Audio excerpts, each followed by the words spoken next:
நான் இருக்கேன் கவலைப்படாத அப்படின்னு ஒரு சொல்லை யார் எப்போ சொன்னாலும் அந்த சொற்கள் ஒழிந்து கொண்டே தான் இருக்கும். இன்னொன்று, கணவன் மனைவியிடம் சொல்வது, காதலன் காதலியிடம் சொல்வது, பெற்றோர்கள் தன் பிள்ளைகளிடம் சொல்வது என்று பல நேரங்களில் அவர்கள் சொன்ன சொற்கள் தான் அவர்கள் கொடுத்த பெரிய பொருளை விட மதிப்பானது. அப்படின்னா சொற்கள் ஒளிரக்கூடியது. அதிலும் மனித மனம் எப்போதுமே சொற்களுக்காக ஏங்கி சொற்களை வாங்கி சொற்கள் வழியாகவே தன் வாழ்க்கையை உருவாக்கி கொள்ளக்கூடியது. அதிலும் குறிப்பாக பெரிய ஞானிகளுடைய சொற்கள், இதிகாசத்தினுடைய சொற்கள், வாழ்வில் மிகப்பெரிய அனுபவங்களை பெற்றவர்களுடைய சொற்களுக்கு எளிய சொற்களை விட பலன் உண்டு. அது ஒரு மந்திரம் போன்றது அப்படிங்கிற நம்பிக்கை எனக்கு உண்டு. இதிகாசத்தை படிப்பது என்பது மிகப்பெரியது. தமிழில் மகாபாரதம் 15,000 பக்கங்கள் கொண்டதாக மொழிபெயர்க்கப்பட்டிருக்கிறது. நாம் மகாபாரதம் பார்த்திங்கன்னா 300 பக்கத்தில் 400 பக்கத்தில் சுருக்கப்பட்டது இருக்கு இல்லையா? இல்லை. கும்பகோணம் பதிப்பு என்ற ஒரு பதிப்பு ராமானுஜாச்சாரியாரால் வெளியிடப்பட்டிருக்கிறது. சமஸ்கிருதத்திலிருந்து 1,00,000 ஸ்லோகமும் மொழிபெயர்க்கப்பட்டு 15,000 பக்கங்களால் கொண்டது அந்த மகாபாரதம். அதை ஒருவர் படிக்க வேண்டும் என்று முடிவு பண்ணால் மலை ஏறுவதைப் போல கடினமானது. இதிகாசத்தை பயிலுவது என்பது ஒரு மலையேற்றம்தான். பார்ப்பதற்கு மலை எளிதாக இருக்கும். நீங்கள் ஏற தொடங்கினாலும் தெரியும். உங்களுக்கு உடல் வலிமை வேண்டும், பயிற்சி வேண்டும். கொஞ்சம் கொஞ்சம் தூரத்துக்கு போக போக உங்களுடைய மூச்சு விட முடியாமல் ஆகும். கடலுக்கு அடியில் செல்வதைப் போலவும் மலை ஏறுவதைப் போலவும் கடினமானது தான் இதிகாசம். ஆனால் நீங்கள் கொஞ்சம் கொஞ்சமாக இதிகாசத்தை பயின்றால் என்ன கிடைக்கும் தெரியும்னா, தரையிலிருந்து பார்க்கிற ஒரு காட்சி மலையின் மீது இருந்து பார்த்தால் வேறாக தெரியும். மலை ஒரே நேரத்தில் மொத்த காட்சிகளையும் உங்கள் மனதில் காட்டும். எப்போவாவது மலை உச்சிக்கு போனீங்கன்னா அப்போ தெரியும் இந்த மொத்த நகரமும் ஒரு சிறு துகள் மாதிரி அங்கங்கே சின்னதாக இருக்கும். ஒரு விமானத்திலிருந்து யாராவது இந்த நகரத்தை பார்த்தால் இந்த நகரம் அங்கங்கே சின்ன விளையாட்டு பொருட்கள் போல் இருக்கு இல்லையா? அப்போ உயரம் மேலே போக போக எல்லாமும் சிறிய பொருட்களாக மாறிடுது. அந்த கதை நமக்கு எல்லோருக்கும் தெரியும். புத்தகம் வழியாக அல்ல, கேள்வி ஞானத்தின் வழியாக. நீங்கள் நிச்சயமாக உங்கள் வீட்டில் ஒரு மகாபாரத கதையை யாராவது சொல்லி கேட்டிருப்பீங்க. குறைந்தபட்சம் அந்த கதையினுடைய மைய கதை உங்கள் எல்லோருக்குமே தெரியும். யார் பாண்டவர்கள், யார் கௌரவர்கள், அவர்களுக்கு என்ன நடந்தது அப்படிங்கிற கதை தெரியாதவர்களே இல்லை. இந்தியாவினுடைய எல்லா மாநிலத்திலும் மகாபாரதம் இருக்கிறது, மகாபாரதத்தினுடைய கதை இருக்கிறது. அந்த தெரிந்த கதையை எந்த இடத்திலிருந்து தொடங்குவது என்று சில நாட்களாகவே வச்சுட்டே இருந்தேன். எங்கிருந்து இந்த என்னுடைய உரையை தொடங்கலாம் என்று. பாண்டவர்கள் மிகப்பெரிய அளவுக்கு போரிட்டு குருஷேத்திர யுத்தத்துக்கு அப்புறம் பெரிய அரசாட்சியவே மீட்டு அவர்கள் உரிமையை நிலைநாட்டிட்டாங்க. அது அல்ல மகாபாரதம். மகாபாரதத்தினுடைய 17வது காண்டம், 17வது பகுதி மகாபிரஸ்தானிகம் அப்படின்னு பேர். 18 பிரிவுகளாக மகாபாரதம் இருக்குது. அதில் 17வது பிரிவு மகாபிரஸ்தானிகம். இந்த மகாபிரஸ்தானிகம் என்ன அப்படின்னா, மன்னர்களாக மாறி பாண்டவர்கள் அரசாட்சியெல்லாம் பண்ணி முடித்து அவர்கள் வாழ்க்கை எப்படி முடியப் போகிறது என்பதை பற்றியது. அவர்கள் வாழ்க்கையினுடைய கடைசி கட்டம் தான் அந்த மகாபிரஸ்தானிகம். அந்த மகாபிரஸ்தானிகத்திற்கு அது எப்படி அந்த பருவம் தொடங்கும் அப்படின்னா, அர்ஜுனன் கிருஷ்ணரை பார்ப்பதற்காக போன அர்ஜுனன் வரல. யுதிஷ்டர் காத்துக்கிட்டே இருக்கார். போன துவாரகைக்கு போன அர்ஜுனன் வரலையே, என்ன ஆயிடுச்சு அப்படின்னு. 7 மாதங்களாக அவன் திரும்பி வரல. கவலைப்பட்ட யுதிஷ்டர் கேட்குறாரு, என்ன ஆயிடுச்சு அவனுக்கு? ஒருவேளை போன இடத்துல ஏதாவது ஆபத்தா? எதனால் அர்ஜுனன் திரும்பி வரலன்னு விசாரிக்கும் போது அர்ஜுனன் வந்துடுறான். அர்ஜுனனிடம் அவர் கேட்குறார், ஏன்பா இவ்வளோ நாள் ஆச்சு, என்னாச்சு அப்படின்னப்போ அவன் சொல்கிறான், கிருஷ்ணர் இல்லை, இப்போது கிருஷ்ணருடைய குலமும் இல்லை. எதெல்லாம் அழியாது என்று நினைத்தேனோ எல்லாமே அழிஞ்சிருச்சேன்னா இனிமேல் என்னுடைய வில்லிற்கு சக்தி இல்லை. நான் அர்ஜுனனாக இருக்கவும் முடியாது. கிருஷ்ணர் இருந்தால்தான் நான் அர்ஜுனன். இப்போ நான் வெறும் ஆளுன்னு சொல்கிறான். அங்கிருந்து அவர்கள் இனி இந்த சுகபோகங்களை எல்லாம் விட்டு இன்பத்தின் துன்பங்களை எல்லாம் அகன்று நம்ம வாழ்வினுடைய இறுதியை நோக்கி போகலாம் அப்படின்னு முடிவு பண்ணுறாங்க. அப்போ போகலான்னு உடனே யுதிஷ்டர் என்ன செய்கிறார்னா, மன்னருடைய கோலத்தை அகற்றி ஒரு சாதாரண பிச்சைக்காரனை போல எளிமையான உடையணிந்து எந்த பொருளையும் சொந்தம் கொள்ளாமல் வீதியில் இறங்கி நடந்து போக தொடங்குகிறார். யார் நடந்து போக தொடங்குகிறார்? தர்மத்தினுடைய புத்திரனாக அறியப்படுகிற, வாய்மையை மட்டுமே வாழ்நாளெல்லாம் சொல்வேன் என்று சொல்லப்பட்ட யுதிஷ்டன் ஒரு சாதாரண பிச்சைக்கார கோலம் கொண்டு தன் வாழ்வினுடைய இறுதி நடைக்காக வெளியே போகிறார். அவர் போகும்போது அவர் கூட இனி இந்த வாழ்க்கை வேண்டாம் என்று பீமன் போகிறான். தன்னுடைய ஆயுதத்திற்கு இனி பலன் இல்லை என்று காண்டிபத்தோடையே அர்ஜுனன் போகிறான். நகுலன் போகிறார், சகாதேவன் போகிறான். எல்லோரும் நடந்து வெளியேறி போகும்போது திரௌபதியும் பின்தொடர்ந்து போகிறார். இவர்கள் வெற்றியாளர்களாக நாம் பார்த்திருக்கிறோம், இவர்கள் போராடுபவர்களாக பார்த்திருக்கிறோம். யுத்த களத்தில் மாபெரும் யுத்த முனையில் நின்று வெற்றி அடைந்தவர்களாக இவர்களை பார்த்திருக்கிறோம். ஆனால் வெளியேறி போகிற இந்த 5 பேர் தான் என் மனதில் இருக்கிற சித்திரம். எதுவுமே நிலையானதல்ல. உங்களுடைய ராஜ்யம் நிலையானதல்ல. நீங்கள் பாண்டவர்களாக இருந்தாலும் சரி, கடவுளுடைய அருளால் பிறந்திருந்தாலும் சரி, நிலையானது அல்ல. உங்கள் வாழ்வினுடைய இறுதியை நோக்கி நீங்கள் போகும்போது எல்லாவற்றையும் துறந்து எளிய மனிதனாகத்தான் வெளியே போகிறீங்க. எளிய மனிதராக அவர்கள் வெளியே போகிறார்கள். வெளியே போக ஆரம்பிக்கும் போது அவர்கள் இலக்கில்லாமல் நடக்கிறாங்க. மலையின் மீது ஏறி பனிமலையினுடைய உயரத்திற்கு சென்று தன் உயிரை மாய்த்து கொள்ளப் போகிறார்கள். ஒரு வகையில் அவர்கள் உயிரை விடுவது என்பது விரும்பி எடுத்த முடிவு. எந்த மனிதனும் அந்த முடிவை எடுக்கவே மாட்டான். இன்னும் ஒரு நாள் நமக்கு கூடுதலாக கிடைத்து விடாதா என்ற ஆசை இல்லாத மனிதனே கிடையாது. ஆனால் வாழ்ந்தது போதும், வாழ்க்கையை நாமாக முடித்து கொள்ளலாம் என்று அவர்கள் தன்னுடைய வாழ்வினுடைய முடிவை நோக்கி போகிறார்கள். பனிமலையின் மீது கடினமான பாதையில் ஏறி நடக்கிறாங்க. முதல்ல போகிறவர் யுதிஷ்டர், அவருக்கு பின்னால் போகிறவர் பீமன், அவருக்கு பின்னால் போகிறவர் அர்ஜுனன். அப்படின்னு அவர் வரிசையாக போகும்போது கடைசியாக திரௌபதி போகிறார். பனிமலையில் நடக்க முடியல. கொஞ்ச தூரம் நடந்து களைத்து போய் அவள் பனிமலையிலிருந்து சரிந்து தன்னுடைய மரணத்தை நோக்கி விழுகிறார். இந்த மகாபாரதத்தில் எனக்கு ரொம்ப ரொம்ப ரொம்ப பிடித்த காட்சி ஏதாவது ஒன்று இருக்குன்னா அதுதான். அவள் விழும்போது அவளுடைய 5 கணவர்கள், அதிலும் கூட எப்படின்னா தாயினுடைய சபதத்திற்காக 5 பேரும் அவளுடைய கணவர்களாக இருந்தார்கள். 5 பேருக்கும் அவள் குழந்தைகளை பெற்றுக் கொடுத்திருக்கிறாள். அவள் விழுகிற தருணத்தில் எவருமே திரும்பி பார்க்கல. ஒரே ஒருவன் மட்டும் திரும்பி பார்க்கிறான், அது பீமன். வாழ்நாளெல்லாம் அவள் விரும்பி காதலித்து தனக்கு கிடைத்த ஒப்பற்ற கணவன் என்று சொன்ன அர்ஜுனன் திரும்பி பார்க்கல, பீமன் தான் திரும்பி பார்க்கிறான். திரும்பி பார்த்து அண்ணன்ட்ட கேட்குறான், இவ்வளவு அழகாக இருந்த, தியாகத்தை செய்த, நம்ம 5 மனைவியாக இருந்த திரௌபதி இப்படி விழுந்து இறந்து போகிறாளே அண்ணனே, இதற்கு என்ன காரணம் இருக்கணும்னு இது ஒரு காரணம் சொல்கிறார். அவள் நம்ம 5 மனைவிதான், ஆனால் அர்ஜுனன் மீது சற்றே கூடுதல் அன்பு செலுத்தினாள், அதனால தான் விழுந்துட்டான்னு சொல்கிறார். அப்படின்னா ஒரு வீட்டில் எல்லோருக்கும் கிடைக்கிற அன்பை விட யாரோ ஒருவருக்கு சற்று கூடுதல் அன்பு கிடைக்கிறது. அந்த சற்று கூடுதல் அன்பு கிடைப்பது என்பது மற்றவர்களுக்கு அல்ல, உடன் இருப்பவர்களுக்கு ஒரு பிரச்சனையாக இருக்குது. என்னை விட என் தம்பிக்கு அதிக அம்மா மதிப்பு கொடுக்குறாங்க, என்னை விட என் தங்கச்சிக்கு ஒரு முக்கியத்துவம் கிடைக்குது, என்னை விட என் அக்காவுக்கு முக்கியம் கிடைக்கிறது என்று ஒரு மனதில் ஒரு சின்ன மூலையில் ஒரு வேதனை இருக்குது. இது உண்மையா உண்மை இல்லையான்னு சொல்லுகிற சத்தியத்தினுடைய அடையாளமாக இருக்கக்கூடிய யுதிஷ்டரே சொல்கிறார் என்னன்னா, அவள் கூடுதலாக தான் அன்பு செலுத்தினாள். அந்த குரல் பொது குரல் அல்ல, யுதிஷ்டனுடைய குரலே தான். யுதிஷ்டனுக்கே தான் அந்த ஏக்கம் இருந்திருக்கணும், என்னை நிச்சயமாக அர்ஜுனன் இடத்தில் அவள் வைத்திருக்கலை அப்படின்னு.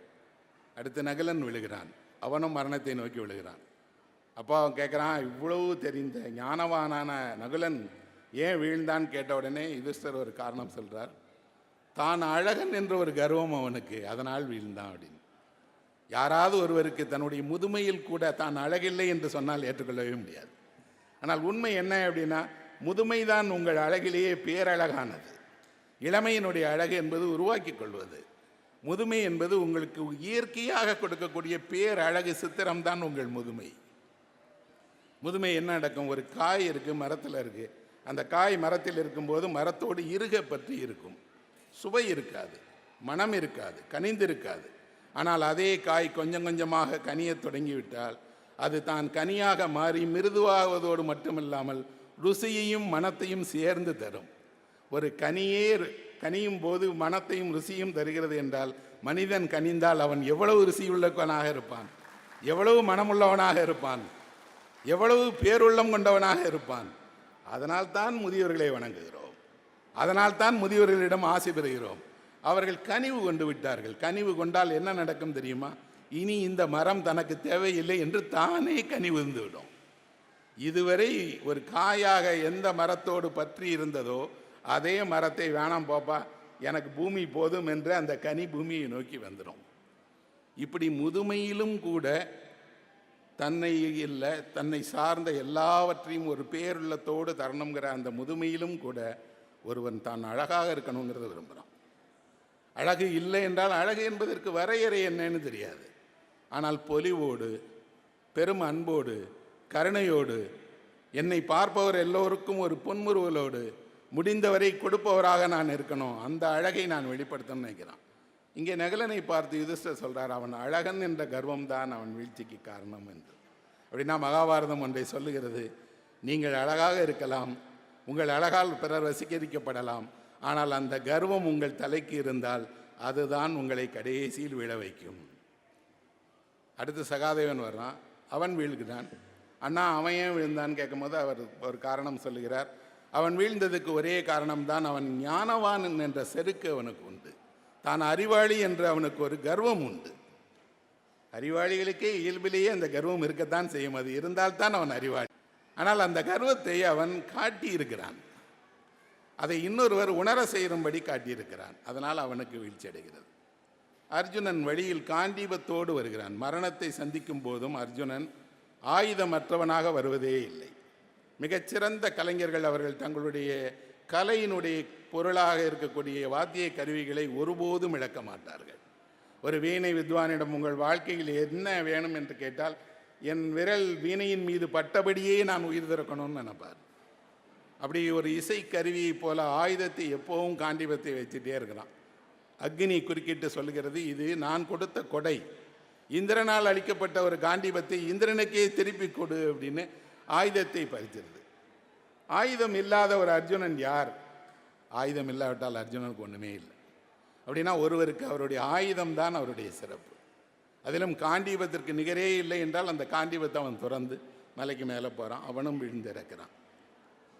அவனுக்கு யுதிஷ்டர் சொல்கிறார், அவன் வில்லாளி என்ற கர்வம், தனக்கு நிகர் யாருமே இல்லை என்ற கர்வம் என்று.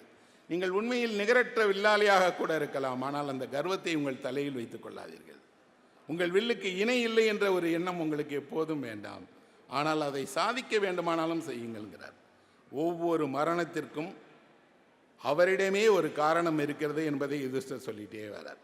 அதில் பீமன் விழும்போது சொல்லுகிற காரணம்தான் நண்பர்களே மிக மிக மிக மகாபாரதத்தினுடைய அழகான இடம். பீமன் விழும்போது மரணத்தை நோக்கி விழுகிற பீமனே யுதிஷ்டனை கேட்குறான், அண்ணா நான் ஏன்னா விழுந்தேன், என் மரணத்துக்கு என்னென்ன காரணம்னப்போ அவர் சொல்லுகிறார், நீ உண்ணுவதில் விருப்பம் உள்ளவன், மிகை உண்பவன், நிறைய சாப்பிட்றதில் விருப்பம் இருப்ப, அது அல்ல நண்பர்களே. அவர் ஒரு அழகான வாசகம் எழுதப்பட்டிருக்கிறது, என்னென்னா, நீ உண்ணும்போது பிறர் உண்ணாமல், பிறர் உண்ணுவதற்கு இடமில்லாமல், பிறர் விருப்பம் தெரிந்து கொள்ளாமல் நீ உண்ணுகிட்டே இருக்கக்கூடியவன் அப்படிங்கிறார். நீங்கள் சாப்பிடும்போது உங்களுக்கு அருகில் சாப்பிடுவதும் முக்கியம், அவருக்குரிய பங்கை நீங்கள் அவருக்கு அளித்துத்தான் ஆக வேண்டும். அவர் உணவையும் சேர்த்து நீங்கள் சாப்பிட்டு விட்டால் அதற்கு பெயர் சாப்பிடுவதா அர்த்தம் அல்ல. அப்படின்னா பீமன் தன் பசியில் என்ன நினைப்பானா, எதையும் பகிர்ந்து கொடுக்காமல் சாப்பிடுவான். உண்மையில் வேறு எதை பகிர்ந்து கொடுப்பதையும் விட இந்த உலகில் இன்பம் எது தெரியுமா? உணவை பகிர்ந்து கொடுப்பது தான் நண்பர்களே. அதிலும் உங்கள் தட்டிலிருந்து ஒரு கவளத்தை நீங்கள் எடுத்து உங்கள் விருப்பமான யாருக்கு வேண்டுமானாலும் கொடுங்கள், அந்த உணவினுடைய சுவை ஒருபோதும் வேறெங்கும் வரவே வராது. அதனால்தான் குழந்தைய தாயிடம் இருந்து எனக்கு அந்த சாப்பாடை கொடு அப்படின்னு உன் கையால் கொடுன்னு, அதுக்கே குழந்தைக்கே கை இருக்கே. ஆனால் உணவை பகிர்ந்து தருகிற இன்பம் இருக்கு இல்லையா, அதிலும் உங்களுக்கு பிடித்தமான உணவை எல்லோரோடும் இணைந்து சாப்பிடும்போது உங்கள் மனம் அடையக்கூடிய மகிழ்ச்சியும் அந்த உணவுக்கு புதிய ஒரு சுவை உருவாவதும் வேறு எங்குமே இல்லை. அப்படி இல்லை, இருக்கிற எல்லா ஸ்வீட்டையும் நானே சாப்பிட்ருவேன், செய்து வைத்த எல்லா பலகாரங்களையும் எனக்கு மட்டும்தான் என்று ஒரு தந்தையோ அண்ணனோ சாப்பிடுவார் என்றால் அவர் வெறும் சாப்பாட்டு பிரியர் அல்ல, அவரை யாரோ ஒருவர் வெறுக்கிறார், எனக்குரிய பங்கை தர மறுக்கிறாயேன். அவன் பீமன்ட்ட அப்படி ஒரு குறை இருக்கான், அதனால் பீமன் இறக்கிறான். யுதிஷ்டர் ஒருவர் மட்டுமே வானுலகம் போகிறார், அவர் போகவில்லை. அதில் தான் இந்தியாவினுடைய ஒரு சிறப்பு இருக்குது, அவரோட ஒரு நாயும் போகிறது. அந்த நாயையும் சொர்க்கத்துக்கு அழைத்து போகிறார். சொர்க்கத்துக்கு அழைத்து செல்லக்கூடிய ரதம் வருகிற போது அதில் நாயை ஏற்ற முடியாது, ஒருவர் தான் ஏற முடியும்னப்போ, அப்போ அப்படி அந்த பேதம் வேண்டாம், அதை ஏற்றி கொண்டு சொர்க்கத்திற்கு போவதாக இருந்தால் நான் சொர்க்கம் போகிறேன், இல்லைன்னா வேணாங்கிறார். அப்போ அந்த நாய் ஒரு உருவம் கொள்கிறது. அது யார் என்றால் அதுதான் தர்மதேவன். சத்தியத்தினுடைய அடையாளம்தான் நாய். வேறு ஏதாவது ஒரு சமூகம் நாயை இப்படி தர்மத்தினுடைய அடையாளமாக கருதி இருக்கிறதா என்ன? இல்லவே இல்லை நண்பர்களே. அதிலும் இந்த இதிகாசத்தில் 2 நாய் வருது. ஒரு நாய் சொர்க்கத்துக்கு இவருக்கு அந்த தர்மதேவனே நாயாக வர்றான். இந்த புத்தகமே தொடங்குகிற இடமும் ஒரு நாயிடமிருந்து தான் தொடங்குகிறது. இந்திரனுடைய உலகத்தை சேர்ந்த சரமை அப்படிங்கிற ஒரு நாய் பூமிக்கு வந்து இங்கே வேள்வி செய்வதற்காக வைத்திருந்த வேள்விக்கான உணவை கொஞ்சத்தை அந்த நாய் சாப்பிட்டுச்சுன்னு சொல்லி துரத்தி அனுப்புகிறாங்க. அது போய் புகார் சொல்லுது, நான் சாப்பிடவே இல்லை, என்னை அடித்து துரத்திட்டாங்க, நீதி கேளு அப்படின்னு. ஒன்று நீதி கேட்பதற்காக வானுலகத்திலேருந்து அந்த அன்னை வர்றாங்க, அதுவும் ஒரு நாய். என் பிள்ளையை அடித்து ஏன் துரத்துனீங்க, அது சாப்பிடவே இல்லையேன்னு நீதி கேட்கும்போது அப்போ தான் இந்த மகாபாரத கதையே சொல்லப்படுது. இது யாருடைய கதை, யாருடைய நாடு? பரதனுடைய நாடு, பரதனுடைய வம்சாவளியினர் எப்படியெல்லாம் ஆண்டார்கள் அப்படின்னா நீதியை ஒரு நாய் உருவமாக மாற்றி, நாய்க்கு ஒரு இடம் கொடுக்கணும் அப்படிங்கக்கூடியதை ஒரு மனசாட்சியினுடைய இடமாக மாற்றி, தர்மமே ஒரு நாய் உருவக்கொண்டு உங்கள் முன்னால் செல்லும் அப்படின்னு சொன்னால், நீங்கள் எப்போவாது ஒரு வீதியிலோ வீட்டிலோ ஒரு நாயை பார்த்தால் இனிமேல் நீங்கள் அதை விரட்டி அடிக்க முடியுமா என்ன? அது தர்மத்தினுடைய அடையாளம் அப்படின்னு சொன்னாங்க. அந்த தர்மம் தான் இந்த நாய் கொண்டு வந்திருக்கிறது. தர்மம் இந்தியாவில் தொடர்ந்து பேசப்படுகிற, சத்தியத்தை விட உயர்வான ஒன்று இல்லை என்று சொல்லப்படுகிற ஒரு உயரிய அம்சம் தர்மம் தான். தர்மத்தை இந்தியாவை தான் சக்கரமாக மாற்றியது நண்பர்களே. வேறு எந்த தேசத்திலும் தர்மம் சக்கரம் அல்ல. இந்தியாவில் தர்மம் சக்கரம், காலம் சக்கரம், வாழ்க்கை சக்கரம். சக்கரம் என்ற ஒன்றை இந்தியா போல வேறு எந்த தேசத்திலும் இத்தனை விதமாக மாற்றியதே கிடையாது. அது ஏன் தர்மத்தை சக்கரமாக மாற்றியிருக்காங்கன்னா, இணையான ஆரங்கள் கொண்டது, முன் செல்லக்கூடியது, ஒரே போல இருக்கக்கூடியது, உருண்டோடக்கூடியது, ஓரிடத்தில் நிற்காதது. உங்கள் வாழ்க்கையை பற்றி சொன்னால் கூட வாழ்க்கை சக்கரங்கிறீங்க. உங்களுடைய உடலுக்குள்ளாடி இருக்கக்கூடியதெல்லாம் மறைந்திருக்கக்கூடிய அரூப சக்கரங்கள் வரைஞ்சிருக்கதா சொல்கிறாங்க. காலம் ஒரு சக்கரமாக ஓடுகிறதுன்னு சொல்கிறோம். அப்படின்னா சக்கரம் என்பது இந்தியாவினுடைய அழிவில்லாத ஒரு பிம்பம். தர்ம சக்கரத்தினுடைய அடையாளத்தை தான் தர்மம் இருக்கிறான். இந்த சக்கரத்திலிருந்து தான் ஒரு சொல் பிறந்தது, சக்கரவர்த்தி என்ற ஒரு சொல். நாம் சொல்லுகிறோமே ஒருவர் சக்கரவர்த்தி, அந்த சக்கரவர்த்தி என்பதால் சக்கரத்தை சுழற்றுபவர் தான் சக்கரவர்த்தி. எந்த சக்கரத்தை சுழற்றுவார் என்றால் தர்ம சக்கரத்தை சுழற்றுபவர். எவர் தர்மத்தை சக்கரமாக மாற்றி தர்ம சக்கரத்தை சுழற்றுகிறாரோ அவர்தான் தேசத்தினுடைய சக்கரவர்த்தியாக இருக்கிறார். இந்த தர்மத்தை சொல்லுவதற்காகத்தான் இவ்வளவு பெரிய இதிகாசம் எழுதப்பட்டிருக்கிறது. அந்த இதிகாசம் சொல்லுகிறது, இந்த வாழ்க்கையில் இவ்வளவு உங்கள் உரிமைக்காக போராடுறீங்களா, போராடுங்க, யுத்தம் பண்ணுறீங்களா, பண்ணுங்க, எல்லாம் முடிந்து கடைசியில் உங்கள் வாழ்க்கையில் மிஞ்சப் போவது எதுவும் இல்லை. எது மிஞ்சுகிறது? கடைசியில் சொர்க்கத்தில் ஒருவருக்குத்தான் இடம் உண்டு என்றால், நான் அல்ல என் உடன் இருப்பவர்கள் செல்லட்டும் என்று வழிகிடுகிற மனதுதான் சத்தியத்தினுடைய உயரிய மனது. அந்த இடம் உங்களுக்கு வழங்கப்படும் என்றால் நீங்கள் என்ன செய்வீங்க? அந்த நாய் கிடக்கட்டும், நம்ம ஏறி போயிடலான்னு தானே நினைப்போம். இல்லை, நாய் சொர்க்கத்தை அனுபவிக்காக ஆசைப்படுகிற விலங்கா என்ன? இல்லையே. நாய் தானே என்ற ஒரு ஏளனம் அவர்கிட்ட இருக்கா? இல்லையே. அப்படின்னா சொர்க்கத்திற்கே போகிற தர்மம் கிடைத்தாலும் கூட உங்களோடு பயணிக்கிற, உங்கள் உடன் இருக்கிற மொழியற்றவர்களை கைவிடாதீர்கள் அப்படிங்கிற சத்தியத்தை சொல்வதற்குத்தான் இந்த இதிகாசம் முதன்மையாக எழுதப்பட்டிருக்கிறது. மகாபாரதத்திற்கு ஏராளமான கிளைகள் உண்டு. ஒரு பெரிய ஆலமரத்தை போல எடுத்துக்கிட்டிங்கன்னா அந்த மரத்திற்கு அத்தனை விழுதுகள், கிளைகள் இருப்பது போல மகாபாரதத்திற்கு அவ்வளவு பெரிய கிளைகளும் விழுதுகளும் இருக்குது. ஒவ்வொன்றிலும் ஒவ்வொரு குறிப்பிட்ட விஷயத்தை பற்றி பேசியிருக்கிறாங்க. நாம் எல்லோரும் எங்கிருந்து தொடங்குகிறது நம்ம வாழ்க்கை? கொஞ்சம் நீங்கள் இந்திய அவையிலே உங்கள் கண்களை மூடி நீங்கள் கொஞ்சம் யோசித்து பாருங்கள். உங்களில் எவராது ஒருவர் முழுமையான மகிழ்ச்சியோடு இருக்கிறீர்களா என்ன? நான் இருக்கிறேன் சார், நான் முழுமையாக மகிழ்ச்சியோடன்னு ஒருவர் கூட எந்த அவையிலும் கை உயர்த்த முடியாது. ஏனென்றால் யாரும் இங்கே மகிழ்ச்சியாக இல்லை. வசதி உள்ளவரும் மகிழ்ச்சியாக இல்லை, வசதி இல்லாதவரும் மகிழ்ச்சியாக இல்லை, அதிகாரத்தில் இருப்பவரும் மகிழ்ச்சியாக இல்லை, அதிகாரமற்றவர்களும் மகிழ்ச்சியாக இல்லை, சிறையில் இருப்பவர்களும் மகிழ்ச்சியாக இல்லை, நீதியரசர்களும் மகிழ்ச்சியாக இல்லை. மகிழ்ச்சியின்மைக்கு முதன்மையான காரணம் என்ன அப்படின்னா, மனிதனுடைய சுயநலம் ஏற்படுத்துகிற பெரிய விளைவு உங்கள் மகிழ்ச்சியின்மையை உருவாக்கும் என்பதுதான். இன்னொன்று, உங்கள் மகிழ்ச்சியின்மையை உலகம் அல்ல, நீங்கள் தான் முதன்மையாக உருவாக்கி கொண்டீர்கள். உங்கள் மகிழ்ச்சியின்மைக்கு முதற் காரணம் நீங்கள் செய்த தவறுகள், தெரிந்து செய்த தவறுகள் தான். மகாபாரதம் சொல்லுகிறது, உங்கள் மகிழ்ச்சி என்றால் என்ன என்பதை பிறர் வடிவமைத்திருக்கிறார்களே தவிர நீங்களாக அறிந்து கொள்ளவே இல்லை. நீங்களாக உங்கள் மகிழ்ச்சியை பட்டியலிட்டு பாருங்கள், அது எல்லோருக்குமான மகிழ்ச்சி.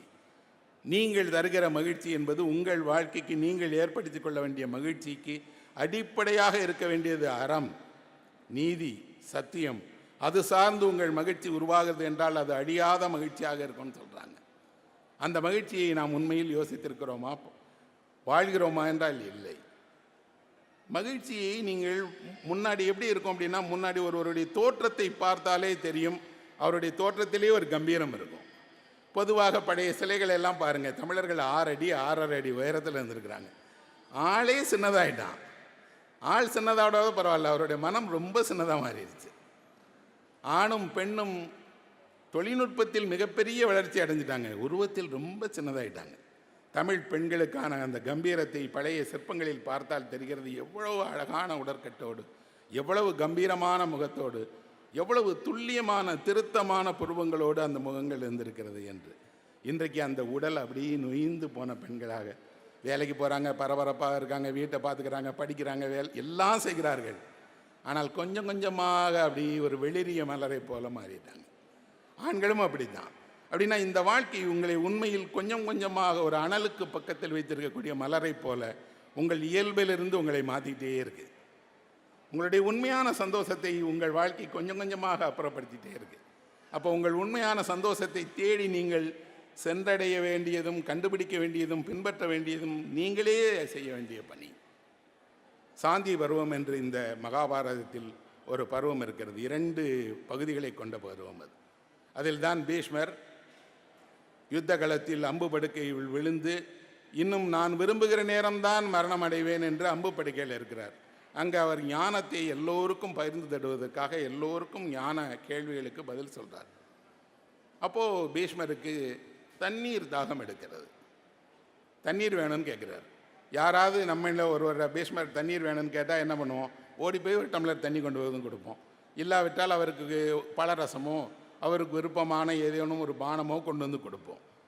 ஆனால் அவர் அதை கேட்டது அர்ஜுனனிடம், எனக்கு தண்ணீர் வேண்டும் என்று கேட்கிறார். அர்ஜுனன் உடனடியாக என்ன பதில் தள்ளுறான் அப்படின்னா, தன் வில்லில் நாணை ஏற்றி பூமியிலிருந்து வில்லால் எய்து பூமியிலிருந்து ஒரு நீரூற்றை உருவாக்கி அந்த நீரூற்றை கரெக்டாக அவர் நாவிலே விழ வைக்கிறான். அப்படின்னா மனிதனுடைய கை தொடாத தண்ணீர் தான் உங்கள் தாகத்தை தீர்க்குமே தவிர யாரோ கொடுக்குற ஒரு போத்தல் தண்ணீர் அல்ல, ஒரு குவளை தண்ணீர் அல்ல. இன்னொன்று, ஒரு வீரனுக்கு அழகு என்ன என்றால் அந்த வீரன் தன்னுடைய வீரத்தால் ஒரு தண்ணீரை உருவாக்கி உங்களை பருக வைப்பான். அர்ஜுனனுடைய பெரிய அவன் காண்டிபத்தை வைத்து வந்த வென்ற வீரம் அல்ல. என்னை வசீகரிக்கக்கூடிய இடம் என்னன்னா, அவனுடைய வில் பூமியிலிருந்து நீரை உருவாக்கி பீஷ்மருக்கு கொடுக்குது இல்லையா? உண்மையில் அது வெறும் அர்ஜுனன் பீஷ்மருக்கு செலுத்திய ஒரு காணிக்கை மட்டுமல்ல. நாம் ஒவ்வொருவரும் நம்முடைய வில் திறத்தை கொண்டு நம் முன்னோர்களுக்கு இது போன்ற ஒரு மனித கைப்படாத நீரை வழங்கணும். வழங்கினால்தான் நீங்கள் அவர்களுக்கு உண்மையில் இன்னொரு மறைவான ஒரு கருத்தும் அதில் இருக்குது. அவர் கங்கையினுடைய மைந்தன்.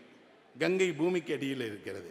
இவர் தன்னுடைய தாயையே மகனை சந்திக்க வைக்கிறார். அந்த வெளியில் வரக்கூடிய நீரூற்று கங்கையே தான். கங்கையே பூமிக்கு வெளியில் வந்து பீஷ்மரினுடைய நாவில் திரும்பப்படுகிறது அப்படின்னு.